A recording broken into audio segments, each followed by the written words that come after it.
Sa halip na isuot sa altar, sa kanyang black na silayan ang bridal gown ng isang 29 anyos na babae na nakatakdasan ng ikasal ngayong Pebrero 27 sa kasalan ng bayan sa Mati City sa Davao Oriental. Kinilala ang biktima na isang Nelia May Lakasan. Ayon sa ulat, bandang alas 2 ng hapon noong Pebrero 23, papunta sana siya upang kunin at sukatin ang kanyang trahe de boda sa Tagbobolo, Barangay Science, Mati City nang maaksidente ang motorsiklong sinasakyan nila ng kanyang nobyong si Jeffer Balog, 28 anyos. Ayon kay Jeffer, sinabi nitong labis ang excitement ni Nelia para sa kanilang kasal. Ginising pa umano siya ng fiancé upang bumiyahe sila at masigurong maayos ang kanyang isusuot sa araw ng kanilang pag-iisang dibdib.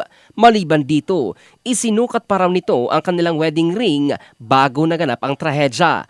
Dagdag pa ng nobyo, bigla na lamang umano ang pangyayari at tila may tumama sa kanila habang sila ay bumabiyahe, dahilan upang sila ay matumba at maaksidente. Samantala, ayon naman kay Vilma Balog na sana'y magiging biyana ng biktima, nakahanda na ang lahat para sa kasal ng kanyang anak. Ngunit sa halip ng masayang selebrasyon, nauwi ito sa matinding paglulusa ng dalawang pamilya.